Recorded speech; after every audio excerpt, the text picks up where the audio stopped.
All right, hello and welcome. Brett here with clickmill.co. In this video, I want to talk to you about why you really kind of want to be a monster.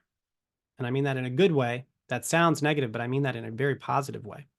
Now, what do we think about when we think about Jesus, just right at face value? A lot of times it's like kind of this like weak little guy who carries the lamb and is so nice.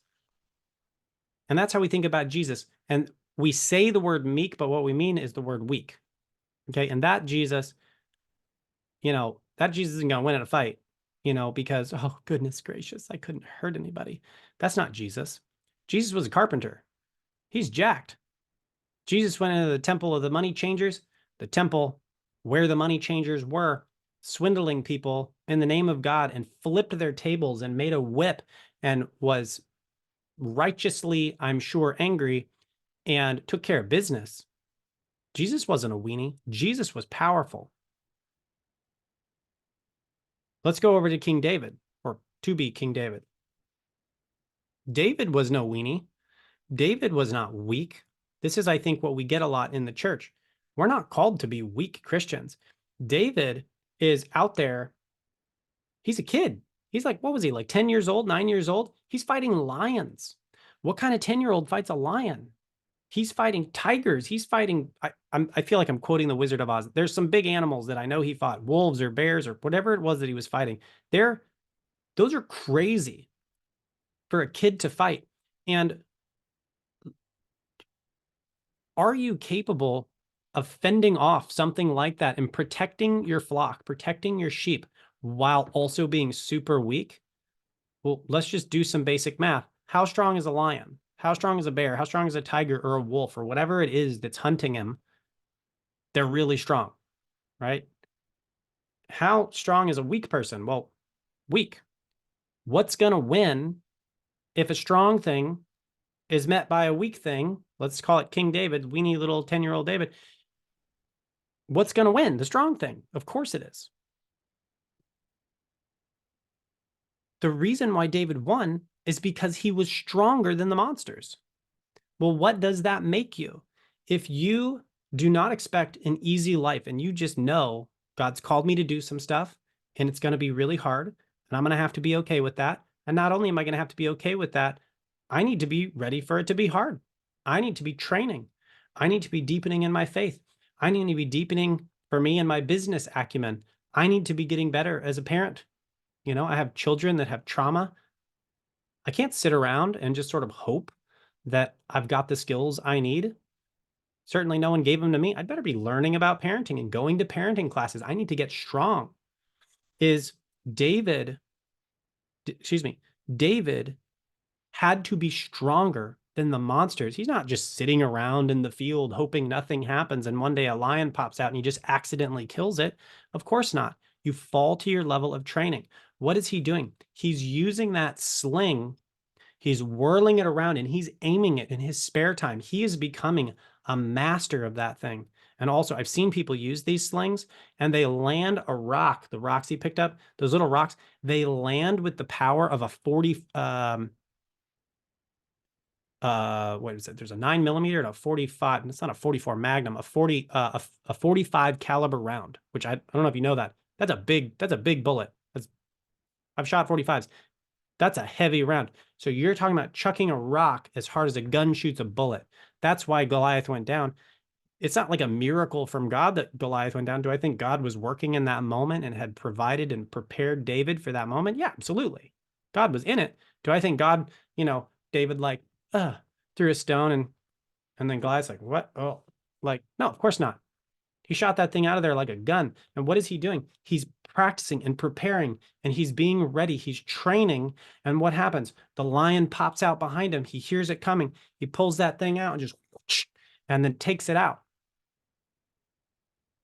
In order to beat a monster, you have to be a monster. God calls you to be strong and equipped and prepared. And unfortunately, at least in the West, we are not teaching Christians like that. We are teaching Christians to be comfortable and seeking pleasure and ease, right? Which is exactly how we set our churches up. We do not call them to be strong. If I had a church and I couldn't get people to engage, I would immediately I would figure out what their needs are. And I would go to the front of the church and I'm like, you won't believe the amount of growth that we're about to have. And if you're not willing to get to it, then this probably isn't the place for you, because we're getting down to business. There are people that need to be saved. There's stuff that needs to be done. And we've been sitting around too long doing nothing. So if you don't like the sound of that, don't come back next week, because I want people who are willing to get strong. You're going to be strong now, but we want to move in that direction. That's exactly how I would run a church. And you'd watch 80% of people, 90% of people would leave immediately. And the people who stayed would change the world, guaranteed. And they would go get people who also wanted to be strong, and those people's lives would be changed. This is why the church in the New Testament, the Acts church, works so well. They're actually equipping people. They're teaching them how to be strong. And this is what we see in the New Testament.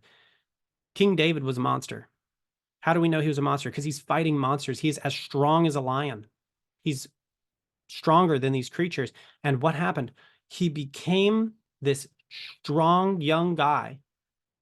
And when a whole army is cowering before the giant Goliath, he walked out there. He's like, I don't want that armor. I don't want that sword. I just need this thing. And yeah, the Lord walks with me. I'll be fine. He's already been walking with me. He walked with me against the tiger and the lion and the whatever and the whatever. I've got this. And he walked out mature and complete and not lacking anything. And what happened in the moment of greatest potential danger? He had the biggest possible victory. And that is what God has for you. But we have to be willing to be the shepherd. We have to be willing to expect hardship, and not only to expect it, to find joy in it. Maybe not necessarily just to seek it out. I'm not trying to get in a fight on a daily basis or anything like that. But when it comes, this is my moment. This is the moment I was for, and God has for me. And to the very best of my ability, I'm going to execute. Okay. So shepherds expect hardship. And not only that, King David was a monster. And I mean that in a positive way. He was very strong. And we think of strong things and we think, oh, it's so bad. And then we think of weak things. Oh, Jesus with the lamb. And we go, yeah, that's how you're supposed to be. No, you can be a strong thing like the monster and be very good. And that is what protects us. That is what protects us from the monsters. And frankly, that is what Jesus was. Jesus was so strong in all of his godly glory that he was able to set that stuff aside and die in our place. I don't know how you could do a harder thing. If I were Jesus, I would have been calling all the angels of heaven and exacting justice immediately. You know, how dare you? Yeah, he's so strong. He didn't do that. That's incredible. So King David was very strong, and we're going to call him a monster. And in the next video, we're going to build on this and get a little bit further into what it means to be strong in the Bible. We'll see you there. God bless.